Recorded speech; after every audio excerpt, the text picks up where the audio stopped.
Welcome, everyone. Thank you so much for joining me. This is hashtag No Limits. I am your host, Shelly Kino, and hashtag No Limits is about people who society places limits upon, but who have busted through those limits. Ophelia says in Hamlet, "We know who we are, but not who we will be."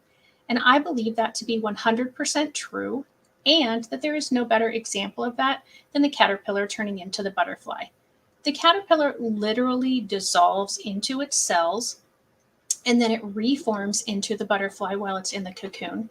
That's not all the struggling that it has to go through. It then has to fight to get out of the cocoon in order for its wings to have the strength they need to take it wherever it's going to go. None of that can be easy, but neither is busting through the limits that society places on people. And society does it all the time. Individuals do it all the time. The medical professionals, the educational staff, people at work, we just all do it and we don't realize that we're doing it. And so I bring this show to you because I'm trying to help us catch ourselves placing those limits on others and then help us figure out a better way to work with those around us that we have placed those limits on. So I'm excited today to have Katie Whittier. I found Katie on LinkedIn and I just reached out to her and I said, "Hey, I think your story would be great because she just recently found out that she has autism. And you can tell she's not a child. And so I'm very interested to find out how this has happened and kind of what life was like before and what life is like now. And so enough about me, and they don't join to hear me. So Katie, welcome. Tell us a little bit about yourself. Yeah, my name is Katie Whittier. I live in the greater Seattle area. I live not far from Mount Rainier. So if you see me Mm. looking this direction, I actually have a beautiful view of it today. It's pretty exciting. I own my own consulting firm, Karapace Consulting. I founded it about a year and a half ago. And it is a main reason why I decided to seek my autism diagnosis.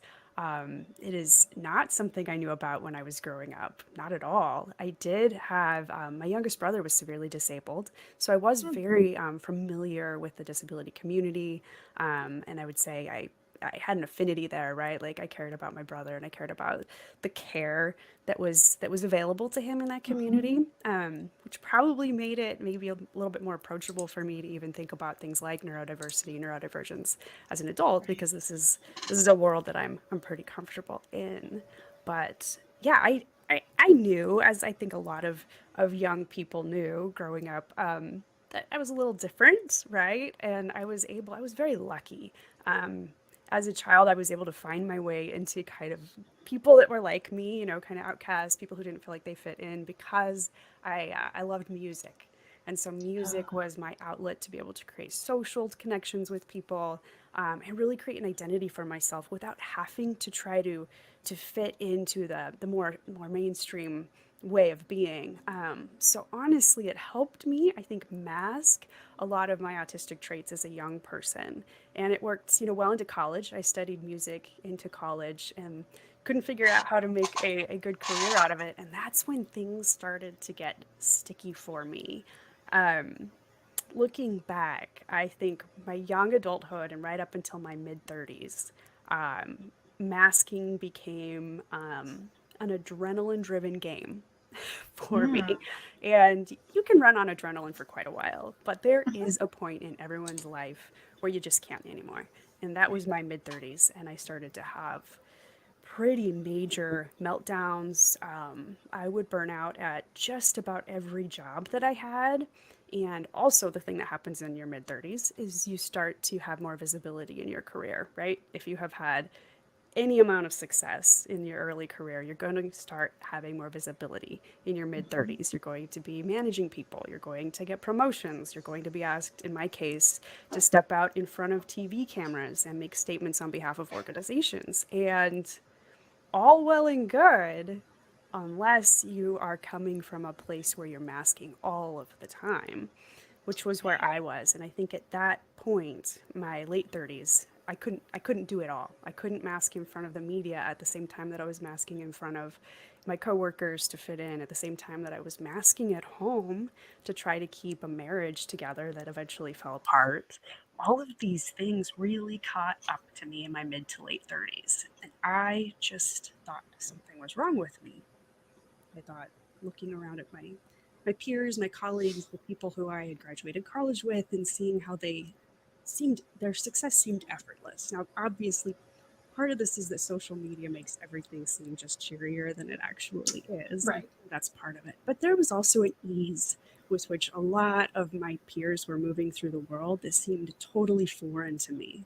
And honestly, it made me want to bury myself further and mask even Mm. more because I was becoming more and more aware of a deficit that I didn't understand within myself. So to back up just a little bit, I first encountered the concept of autism being a spectrum and looking like manifesting in different ways, probably in 2010. And I was reading an article about synesthesia. I don't know if you know about synesthesia, but it's where you confuse your senses. Like people with synesthesia might see a color every time they hear a certain type of sound. And this is Oh, is that what that's called? yes, Okay. it's I very didn't know it had a name. yeah. I love it. And when I read about it, I felt really sad that other people didn't have this. I thought everyone did. But it taught me a lot. I'm like, oh, okay. That's one of the reasons I like music so much is because when I'm having a good musical experience, I'm having flavors and colors and textures, and it's an overwhelming sensory experience, and that can be good. That can be really like kind of terrifying sometimes too. But most of the time with the music that I like so much, it's a fantastic experience. So I really do feel sad that most of the world doesn't have this. And in that Yeah. article, towards the end, it mentioned that synesthesia has been associated with the autism spectrum. And I don't remember what the percentage is now, but there is a percentage of autistics, and I would be among them now, who have synesthesia. And it is certainly a contributor to sensory overload, for sure, because you're experiencing a lot of senses all at once. Has this good side, can really be overwhelming in certain circumstances. So that was 2010. I was still pretty early in my career. I read about it. I thought it was interesting. I thought, okay, that might be me. Not going to think about it that much more, right? Because Hmm. autism can be scary, right? We're trained to think about it in a really narrow way, but Right. it is a spectrum for a reason, and it manifests in so many ways. The next time I ran into it was 2018, and I came across a series of really great articles and blog posts about Asperger's. And I had noticed my early career, I spent a lot of time in politics, working Oh, for a few really high-level politicians like U.S. Senator Patty Murray here in Washington State. I helped on Obama's first primary campaign. So really big names and meeting some yeah. very incredible people along the way. And I did have a hunch that some of my favorite people that I met during that time period had to have been Asperger's. Absolutely had to have been. And I loved them because they were a little bit unpredictable. They could draw these really interesting insights out of disparate pieces of data that I wouldn't have connected myself. I just really fascinated individuals. So I was reading about it, and the more that I read about Asperger's, number one, I knew I had an affinity for folks that were probably on the spectrum that way. And number two, a lot of what I read resonated with my experience. In particular, I read one gal writing about how hard it is for folks on the spectrum to deal with government forms, things like tax forms, things like go to the DMV. And I'm like, this is me 1000%. I can't think of a form that I have filled out right on first try, like ever. I just Wow. can't do it. I mean, I can write books, I can write stories, like I could do all these things, but you sit me down in front of a tax form and I will sweat through my clothes. It's just too hard. So that It's resonated, but a interesting. bunch of other things did too. I'm definitely introverted. I've known that about myself, but reading about the depth of introversion and the well, I'm not going to say aversion to people, but just kind of a disconnect between what a person on a spectrum is sensing in somebody and then what's actually happening around them. That resonated with me in a big way too. But again, I didn't really think a whole lot about it. This is 2018. Right. I brought it home to my boyfriend at the time, now my husband, and he's like, "Well, that explains a lot." But again, we didn't explore it in Right. depth. Fast forward to 2020, and I was in definitely the most stressful time period of my life. I was living alone. I had just moved out of state down to Portland for a job, and the job was really overwhelming. There were a lot of responsibilities and a lot of change that was happening all at once. And I had a major moment of burnout. I had a shutdown. I would now classify it as an autistic meltdown. And it resulted in me having to ask for time off. And my boss at the time, she was fabulous, and she did say, "Yeah, 3 weeks of a break would be really, really healthy for you right now." So I took a small leave of Awesome. absence, and in those 3 weeks, I met with a therapist who, very kindly, as nicely as she could, she said, "I think you're a highly sensitive person, an HSP," and I could have punched her. There's no way I'm sensitive. I am this tough person. I work on tough political campaigns. I do tough interviews with media, right? This was so much my identity. This was so much my mask. This was so much who I thought I had to be in order to survive in the type of world that I was living. And that honestly is probably true. I had to be that person. So to be told, well, it's not going to work for you because you're built a different way, really hurt. Yeah. Which shows, I think, a lot of the ableism that we, internalize everywhere.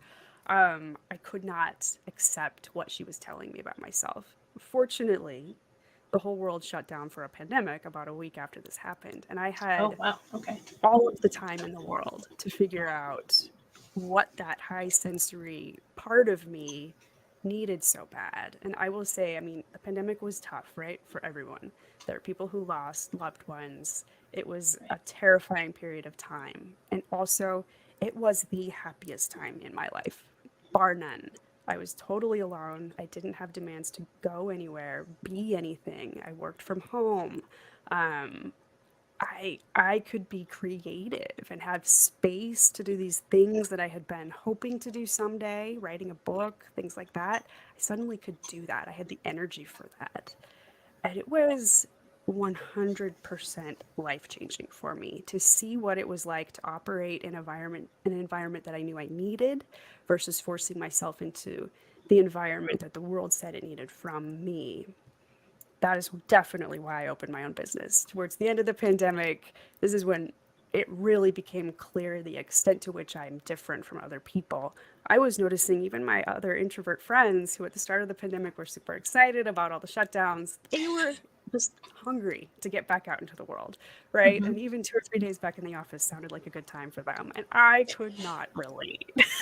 So I started like internalizing this again. Okay, there is something very wrong with me. There's something broken in me. I really don't want to go back to brunches on Sundays. I really don't want to go back to that lifestyle. And so I've mostly refused. So getting to the point. This spring, I was very much needing to grow this business that I started last year. My first year in business, I did pretty well. It was an economy where people didn't have enough workers to do the job, so consultants like me would get snapped up, really Hmm. quick. This year, totally different story. Rumors of recession. I needed to grow my business in a much more intentional way, and I wanted to be more specific about the types of services I was offering too. So I enrolled in a business accelerator program, and fully aware of my past history with burnout, I knew I didn't want to dive into this program with both feet. I wanted to take it at my own pace, and I wanted to do it in a way that would be sustainable and not burn me out. Because if I got to a point of burnout with my own business, that's kind of the end of the road. This Right. is the thing that I'm doing so that I don't burn out at working for somebody else anymore, right? So I Right. can't afford to lose this. So I knew this going into the accelerator program, and I wanted to get really clear on what my boundaries were.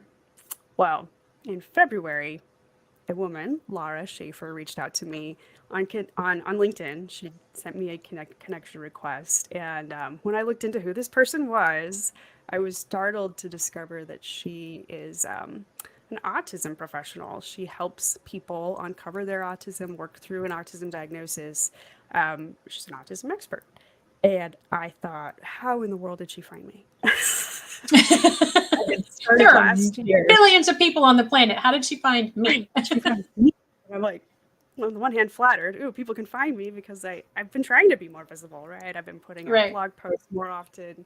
But my second thought was, oh no, my Asperger's is showing. All this extra visibility I'm doing is making it terribly obvious that I'm awkward, that I don't fit in. All these old Right. insecurities surfacing all of a sudden. And I reached back out to her and I'm like, yeah, thanks for the connection request, but how did you find me? And she graciously wrote back, well, you had liked a post that I posted several weeks ago that I think one of our mutual friends must have shared. Fair enough. And yet still, the back of my mind, I'm like, no, she sees something. She sees something that I need to really face. And at the time, I was doubling down on my business brand, which is around trust, and authenticity is absolutely central to that premise. You cannot build trust without being authentic. So I'd been having these internal conversations with myself of, at 41 years old, how much do I really understand about myself? And Mm. here Laura walks into the middle of this and inserts, oh, yeah, I do neurodivergence and stuff. And I thought, it's time. It's time for me to look into this thing that I've not wanted to see about myself for so long. And I did the most autistic things you could imagine. I read every book I could find on the subject. I read blog posts, I read articles. I really dove in deep. And I found that probably 65% of what I was looking at really resonated for me. The other 35% was a mix of things that didn't make sense to me, or at first I didn't think they applied. And then as I thought more about it, it would just lightning strike. This is true for me too. A good example of this is autistic stimming. And that's repetitive behaviors that autistics engage in essentially as a form of self-comfort. I'm like, well, I play with my jewelry, right? Every woman I know plays with their jewelry a little bit, twist my hair sometimes, the normal things. It can't be like Right. autistic stimming. And I was sitting here at this computer one afternoon and felt the urge to get up and walk. I always feel the urge to get up and walk. It's why I can't work in an open office space. I love to pace, and I always pace in circles, counterclockwise, and I've done this since I was 2. I mean, as soon as I learned to walk, my parents tell me I was walking in circles counterclockwise. Oh, wow. This is stimming, and this is something that I do daily, 2, 3 times a day, left unchecked. I might spend a good part, like 90 minutes a day, pacing in circles. It's how I get my Mm-hmm. brain going. It's how I self comfort. It's how I celebrate. I'm pretty sure after this podcast, I'm going to be pacing circles. It's an autistic stim. It just is. And so there were things like that where at first, when I would read about a trait, it didn't resonate. And then all of a sudden, it was like a light bulb clicked on, and it's like, oh, this is true for me, and this is very, very, very true for me, and something I really haven't given space for or given the weight to. Like, this pacing actually does help me get unstuck when I'm working on client work. The reason I have this sudden urge to stand up and get away from the desk is because I'm stuck on what word comes next, or I'm stuck on, I do website design too, I'm stuck on a design element, or even how to fix a problem of that's in the code. And I get up and I go make tea and I pace around the kitchen for a minute or two, and I've got it. And so it's an extremely important thing that I do, that I deny myself. Or in an office setting, I'm denied that ability. If I get up and pace in an office setting, like I'd be disturbing people. I'd be taking up more space, all these other things. Plus, I would be hyper aware that other people are watching what's happening, which Right. would probably prevent the revelation that comes when I start walking. So I started the accelerator course. I was immediately overwhelmed. That's when I decided, okay, it is time to talk to Laura. I can't pretend I don't know her anymore. But I sent her a note and I said I would like to start a diagnostic process with you. So what she does is it's an outside of the medical world diagnostic that is based on her actual diagnosis experience through NYU. So going through the medical route to get a diagnosis, it's tricky, it's expensive, it takes time. It's obviously kind of a one size fits all thing that, especially for a woman my age who's so good and experienced at masking, it can be fruitless. It can come up with, well, you might be, but it's inconclusive, or we really don't Right. see those traits in you. So I determined I didn't even want to go that route at all. It didn't seem like a return on that investment that made any sense for me, and it seemed like Sure. a high level of anxiety to get through that. I want less anxiety, period, everywhere in my life. So Right. I can I'm cut with it you out there. from that. Yeah, Yeah. I'm not going to do it. I'm not going to do it. So Laura's process is it's 3 steps, though she can shorten it into as few as 2 steps. But I wanted the full Monty. We did 3 weeks, 3 meetings over 3 weeks, and she does an interview that's based on. I mean, I think it is identical to what she had at NYU, and then she goes through the responses to that, and in the second week talks to you about what you found, and in that second week you come prepared with a written test, and you go through what your results were there. In both cases I was squarely in the autism spectrum, like right in the middle of it, so not a little bit autistic. Very autistic, very typical, very what you would expect to see for any autistic, but especially a woman with autism.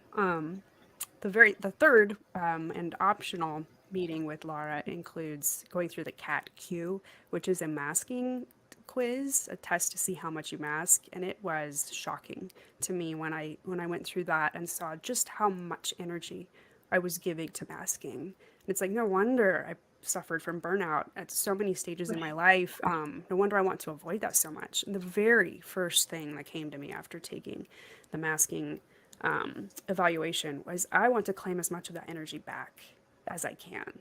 I don't want Sure. to keep wasting my energy being something that I'm not, because I want to have energy for all the things that I love. That, I think, was probably the most empowering piece of having an official autism diagnosis. On the one hand, it's super enlightening to look back on things and be able to see it in a new light, and to understand that, in my first marriage and in past jobs, I was giving it the best that I could, and even more than probably what I should have. And it still, didn't quite meet up to what you would expect, because I wasn't cut out for that, right? Right. Or I was operating from a different place, pretending that I wasn't, because I didn't know better. So there was a lot of self forgiveness in the autism diagnosis. But for me, the most empowering part was this permission to stop masking where I can, and even where I can notice that I'm masking. I mean, it's such a habit, right? So it's so hard Right. to see where to start letting the mask down. But I am starting, and that's where all of the magic is. And so, for people who are thinking about going through an autistic diagnosis process, if they've taken some of the online self evaluations, they think they are, but they're like, I'm not sure that I want to go, the next extra step, I can affirmatively say it is worth it, because you start giving yourself permission to be you. And there Yeah. is power in that. And I'll give one really big example.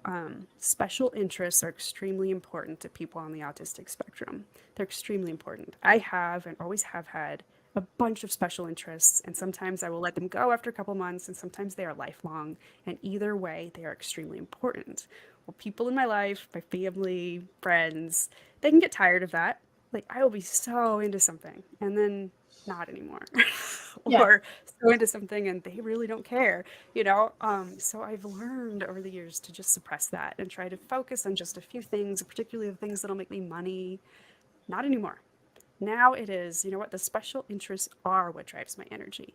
The special interests are here for a reason. Autistics really make a difference in the world when we dive into those special interests. So Mhm. I've given myself permission to follow those rabbit holes, let them go when I'm ready, or not at all, go as far as I want and as broad as I want. And my life is so much more interesting. Yeah, I I bet. love it. So it's opening up new ideas about what I want to do with my business to get more closely aligned with the things that I care about. Um, the thing that it really allowed me to do was to get serious about this concept of high sensitivity that the therapist introduced to my mind that I wanted to punch her for. And I'm learning to embrace it. I think my version of sensory overload for my autism, unlike some people might be overwhelmed by sounds and colors or textures. I mean, I have that to a certain extent, but where my big burnouts, my shutdowns, my meltdowns tend to come is from my emotional sensitivity. I'm empathic enough that I can feel my way into what others are experiencing, and I don't know how to manage that very well. So, special interest, I really want to get to know this. I want to befriend it. I want to figure out what is that sensitive side of me trying to tell me, because it's got to be here for a reason, Mhm. right? Absolutely. Can't just be this accident of nature. There's what I've read is HSPs, highly sensitive people, we're about 1 in 5 people on the planet. That's a lot of us. We've Yep. got to be here for a reason. And so I'm working through what that looks like for me. And it is changing how I think about my business now and the services that I want to offer. I know for a fact that empathy side of me makes me a better copywriter, which is a huge service that I offer. I love writing speeches because I do feel my way into what that spokesperson is like, how they like to speak, and what message that they want to bring. And it's been really successful for me. So I know that it has, economic value, this empathy that I have, but I think it goes beyond that. And the special interest that I'm diving into right now relates back to that burnout. I know burnout is a bigger deal in this world than we give it credit for. We think Yep. burnout is something that individuals just have to deal with and move on. And burnout leads to trauma, and trauma leads to consecutive burnouts. So, compounding traumas. This is happening all over the place. And we Hmm. just expect Right. individuals to sleep it off, go to a weekend retreat and call it good. We expect them to have these built in social networks that are capable of helping them through. This is not true. And we're not having a big enough conversation about the impacts of burnout. So that's a special interest I intend to follow to its bitter end. And to that end, I created a little metric that people can take to monitor and see if they're on the path to burnout. Because I think Oh, awesome. another trick to figuring out how to manage and deal with burnout is to notice it as early as possible. Because I don't notice until I am there. So getting more comfortable with recognizing the signs early and giving ourselves permission to intervene really early, start backing Mhm. off even before we would feel like we should be backing off. I think that's super important. So I created a little 10-question burnout monitor for people. They can download it from my website, carapaceconsulting.com/burnout-monitor, or just, yeah, right there on the homepage you can click into burnout monitor and enter your email to get your copy of it. And I wouldn't just take the burnout monitor once. Like, I would take it if you're worried about burnout, or if you know you're a person who's inclined to burnout. I would take it, once a month, maybe once every 6 weeks, to make sure that you're still in a good spot. And if you're not, I give you full permission to take the intervention that you need. If that is taking a week off, even if it's unpaid, if that is saying, no, I am not going to brunch for the next 7 weekends with my friends, I mean, full permission to stop that whole rat race that we like to get ourselves into. There it is. Yeah, you find the burnout monitor right there in the tab. Yeah. So for Um, those who are listening, I did just pull up her website and we are looking at the burnout monitor. It's on her website and it's the far right tab. Because eventually these do get turned into podcasts with no video. So I did want to let people know what we were looking at. And yeah, her website is Karapace Consulting, KARAPACECONSULTING.com. And I was looking at your website before we came on today, and I apologize, I've sort of interjected into the middle of what you were saying there, but I that's good. found it really interesting. I honestly didn't know this before. So, carapace, for anyone else who doesn't know, is the protective outer shell of turtles, crabs, and similar creatures. It provides more than just protection, it gives otherwise vulnerable animals significant advantages for survival. And then she says, at Carapace, we view trust as the protective outer layer of any organization or initiative. And it's really interesting that is sort of your underlying motto because Fran, who is joining us today, she and I do a podcast on Fridays. It's called Friday with Fran. And this past episode, we were talking about trust. and how trust is developed and why it's broken so easily, and just kind of all the things. And we're just two average people. Neither of us are have backgrounds in psychology or sociology or any of the ologies. And so, it's just, I just found that really intriguing that, that is such a core part of what you do with your company. And she actually Yep. just said that she loves that you said, give yourself permission. Yeah, Yes. it's so true. We do not give ourselves permission to take care of ourselves. Nope. Um, it's worse in women, but it definitely, I don't know, maybe it is worse in men, and maybe it's worse in men because they never do it. Right. I mean, occasionally women will do it, but men, they're fine. They don't need any taking care of. So Right. maybe it really is worse in them. Maybe they do it even less than what we do. Right. But there's a couple things that you've said that I wanted to go back to, and I hope that's okay. Yes. Yes. I covered Okay. a lot. Okay. So one of the things that you mentioned the word mask or masking frequently. Yes. And for those who don't understand what that is, how it might appear, what it might look like, would you be able to go into some real depth into what masking is and maybe some of your own personal examples, if you don't mind? Sure. Yeah. And I'll start by saying everybody masks. Neurotypical Mhm. individuals, they mask as well. I mean, anytime you're putting yourself in a situation where you've got to shore up your behaviors and your. I mean, if you walk into church, you're not going to drop the F bomb. That's a At mask. least we hope not. If you want to stay there very long and make friends, maybe you don't. But Right. those are the types of masks that can be super helpful. They're aware of social context, and they just smooth out social interactions really well. So it is important to have masks and to cultivate them in the right situations and to be aware of when you can put them on. But you super need to understand that they come with a lot of energy drain. And I actually heard the best discussions early on about masking coming out of the BIPOC community. So folks of color talking about how much they mask in order to fit in the white world that they're asked to live in, right? And we had robust discussions about, yeah, well, everybody masks, and that is absolutely true, but there are folks especially with different levels of privilege that are masking a lot more than others. And that takes energy. When you're Mhm. applying a lot of energy to masking, there are things that go by the wayside, right? Self-care being a pretty big one. If you're spending so much of your energy masking, then you're probably only going to have the energy at the end of the day to sit in front of the TV, right? That's not going to give you the energy to go out for a walk at the end of the day. You just aren't going to have it. Your energy is spent. Right. So being aware of when you are wearing the mask and when you can take those masks off is a superpower, one that I'm still learning. I'm still, yeah, figuring out which masks I wear. I know for sure when I'm getting close to burnout that I mask by being funny. And the way that I like to be funny tends more and more and more towards cynicism the more burnt out that I get. So it's pretty unhealthy, I would say. Sarcasm has a place, but if that is your primary way to find relief through humor, you're probably on the road to burnout big time. Yeah.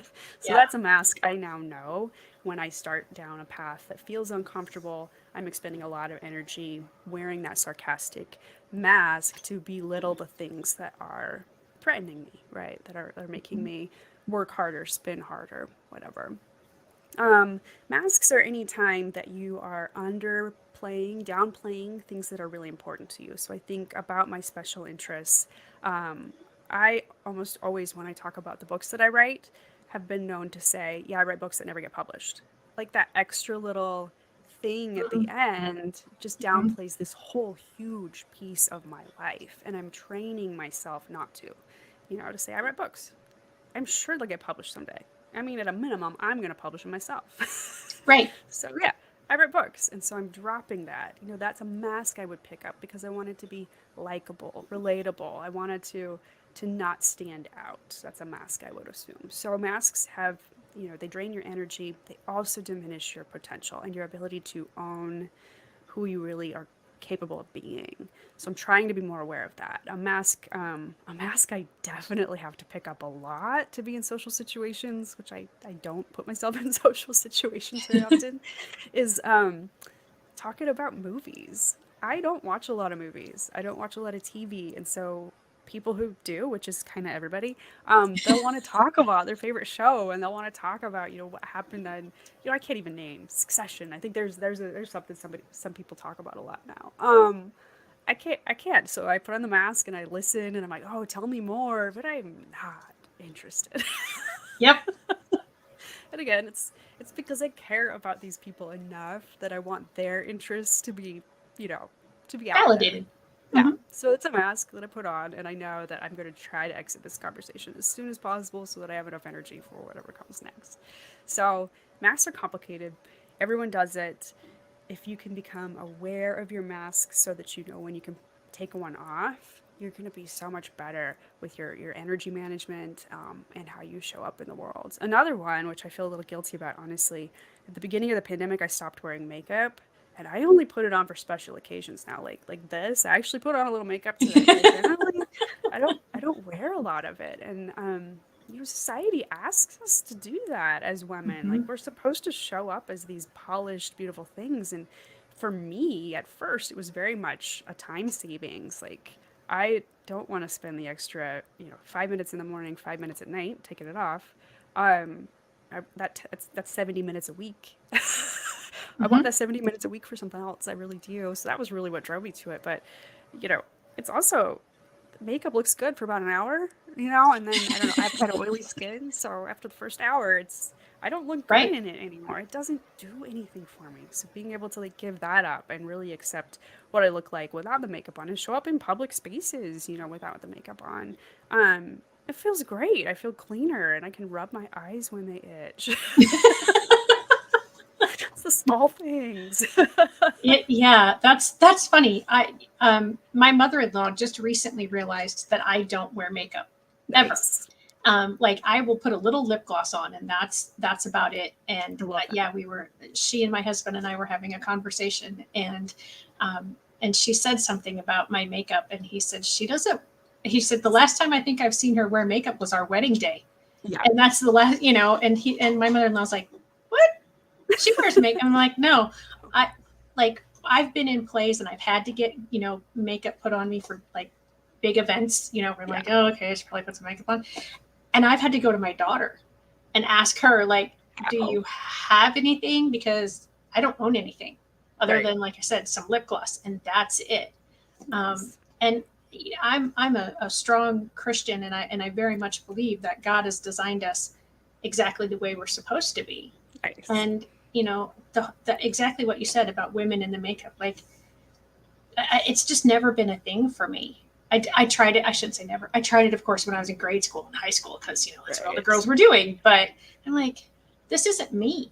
This No. is, and I don't know that I had the word masking in my head, but I was like, I'm covering up Mhm. who I am. I'm Yeah. making myself look more appealing to others.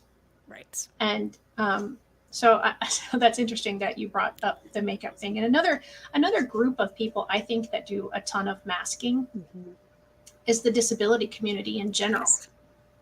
Yes. Not as you said, the BIPOC population, but also our students in Yeah. schools, our adults that are in working environments that, for exactly yourself, Yeah. there are things, and this kind of leads me to the other question that I had wanted to ask from earlier, is the stimming.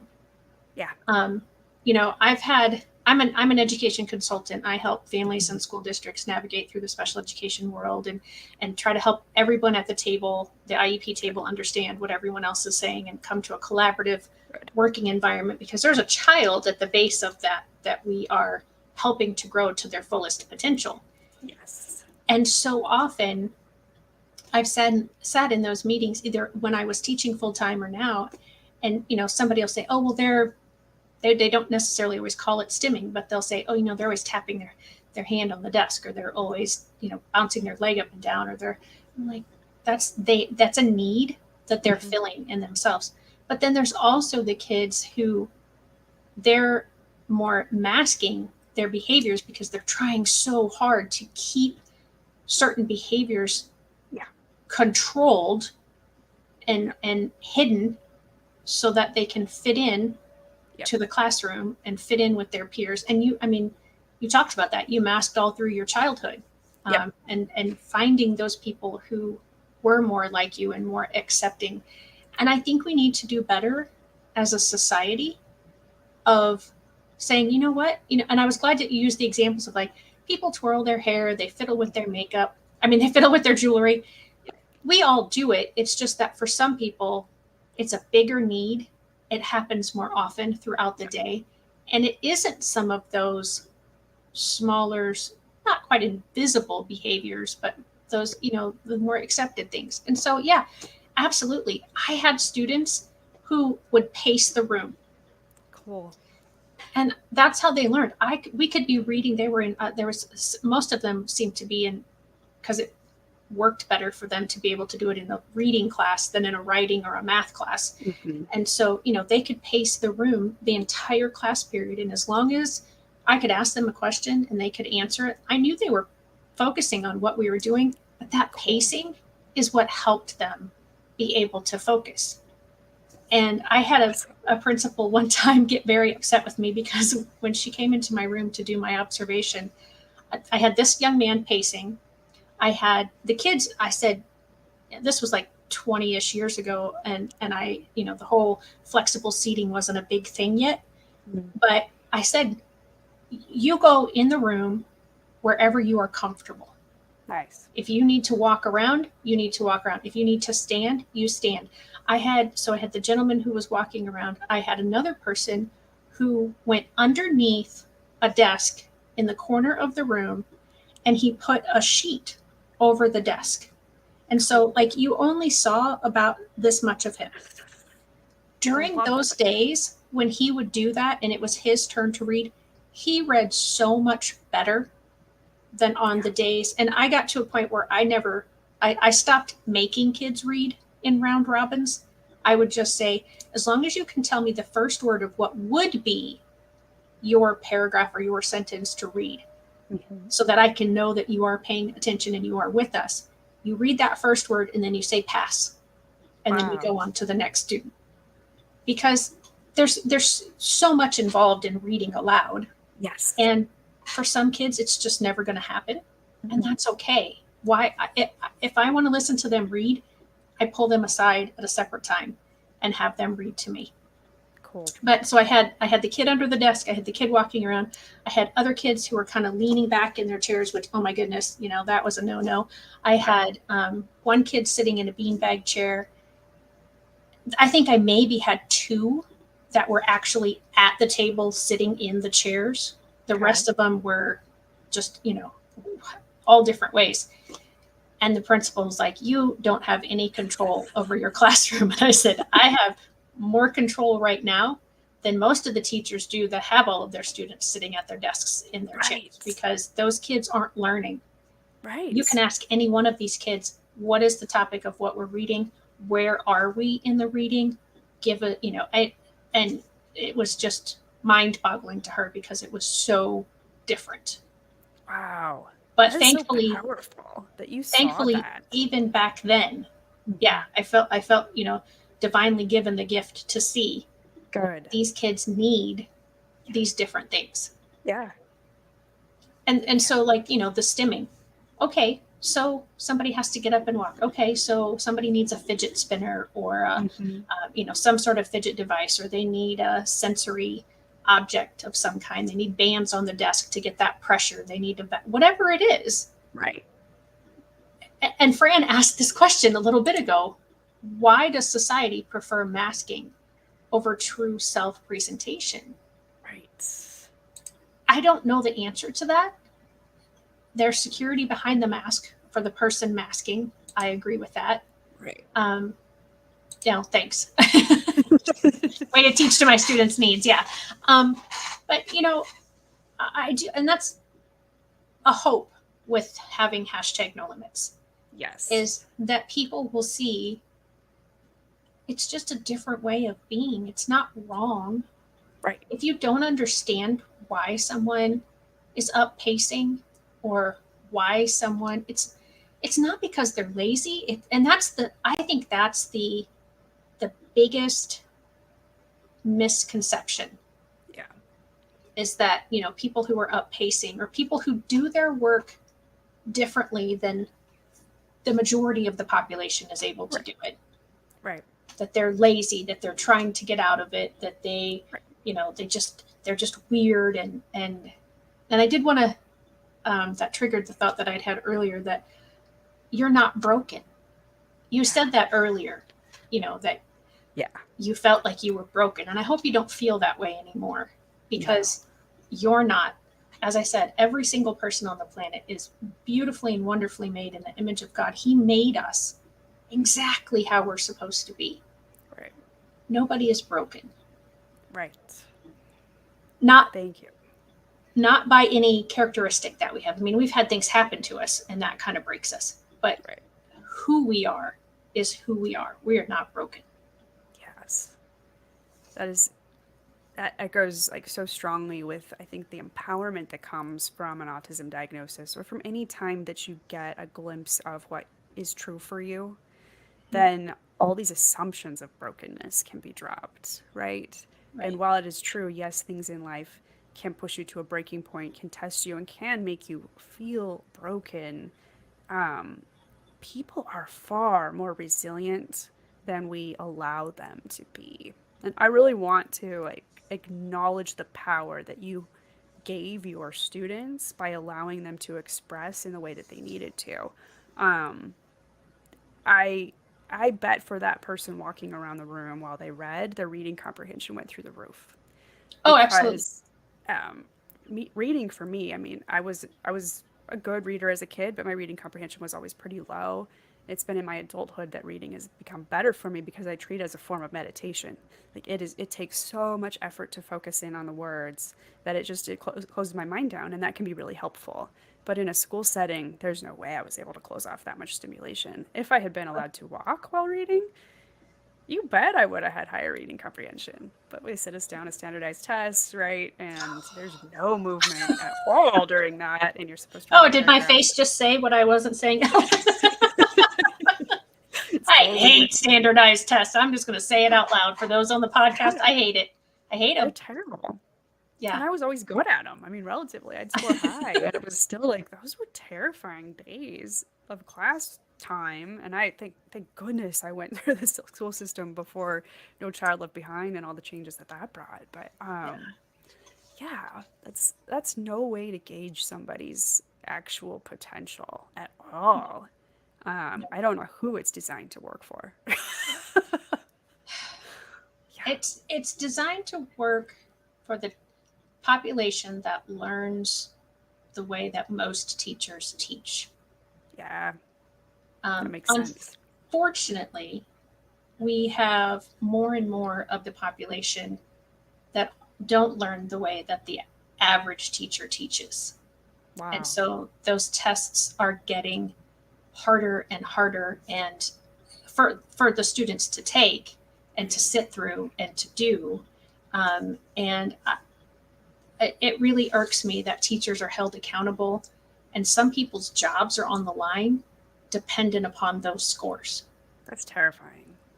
Yes, because then all we've done is teach teachers to teach the students to take a test, Right. And that's because not how that's real the focus of learning it. works at all. No, no, not at all. Not And at all. especially not the type of learning that is required in the 2020s and 2030s. I mean, we have to be producing, and I'm not an educator at all, but I think about things like this, but we have to be teaching curiosity. Like that's Yes. probably the most competitive advantage thing in the modern workforce right now, is the ability to teach yourself, but to be curious enough to even know where to start or to want to start. That curiosity piece, that why is that the way that it is? Does it have to be that way? Can we take it a step farther? That's what the entrepreneurs, the inventors, and the people who are going to really make a difference societally in the next 30, 40 years are going to have to be the people who have cultivated curiosity. Some people are born with it. That's great, an advantage they get to carry with them, and I hope that is nurtured in them. But for a lot of people, it's kind of a foreign concept. And if we get to a point where we could teach that in schools, reward curiosity, reward self-exploration, self-guided learning, I think that that is where, lifelong progress is going to happen for individuals. But anyway, I'm not an educator. And That's a lot to there's introduce. there is a huge population of people who already are your curious people. They're not afraid to fail because they've had so much failure in school. Guess who those populations of people are? Right, they're neurodivergents. They're people who've Yeah, been exactly. disabled and labeled as disabled for too long. Yeah. I mean, That if is you true. if you if you look through history at all of the people who are successful, whatever that exactly means, but that that we emulate as, oh, I want to be like that person because they're whatever. Right. There's a huge percentage that are neurodiverse. Yes, absolutely. I am finding that to be extremely true. And even of the people who we don't traditionally think might be neurodiverse, the more I look into it, I'm like, yeah, okay. I'm seeing I'm seeing the Yep. spark, the commonality, the Yep. ability to stand apart from the normal Yep. condition, which is easier for folks that are on the spectrum. It's easier for folks who are neurodivergent. It's easier for folks that have been, treated as an outcast or left out of things. It's easier for us to take a stand, to experiment, probably because you said we're used to failing. We're more comfortable in that space. Once you do it a couple times, it's it's not that Right. scary. Right. Exactly. You realize that the world doesn't end. You realize Right. that your life still goes on, that you still have opportunities to do things. Right. We've gotten into a very weird sense in our society of not letting children fail and not letting Yes. them face their consequences of their mistakes. And Right. we are doing a huge disservice, in my opinion, Right. to the child and to society in general. Eventually, when the child grows up and expects to always be right and then is hit with, well, what do you mean I'm not right? What do you Right. mean I don't get rewarded just because I showed up today? Yeah. That's not how life is. We can't Right. life can't be like that. No, it can't last for long. I will 100% echo what you just said and drive that home. It is easiest to learn failure in childhood. That is the safest place to learn it. It should be. I realize in some households it can be pretty risky, but if you can learn to fail in the safe space while you're a kid, while you're a teenager, you are set up for a lot more success going forward. Learning how to fail in your 20s, it's painful. Learning how to fail in your 30s is catastrophic. So, Right. yes, echoing everything you just said, parents, teachers, allowing for that failure to happen, building the resilience muscle in kids is going to make the rest of their life less painful, and potentially prevent, pretty catastrophic burnouts like I experienced in my 30s, which was Right. awakening. It was worth it for me. But man, if that would have happened in my teens, if I would have had enough willingness to fail as a teenager so that I recognized that I was on the spectrum earlier, I would have had I would have been farther along on my path to doing what I think I was sent here to do. Now I'm figuring it Yeah. out in my 40s, and thank goodness. And some people don't figure it out to their 50s, 60s, or ever, and they live with this sense that they're not quite right. So I'm lucky to have it now. But gee, yeah, if I would have had that intervention earlier, how far Yeah. along would I be? I could really be, my special interest would have taken me pretty far by now, I suspect. Quite possibly. Yeah. And it's so true to just to because I do feel like, and I already forgot the word you said, the synesthesia. How do you say it? Synesthesia. Synesthesia. Synesthesia. I feel like that's a superpower, Yes. and your special interests, and just diving into those special interests and really, you know, I have interests. There's a few things that I'm more interested in, but I don't know that my personality has the ability to really. I guess mine would be special education law if I had to Yeah. pick something, because I Good. really love that and I really understand that and how to write the IEP and what's supposed to be in the IEP and how to do it Good.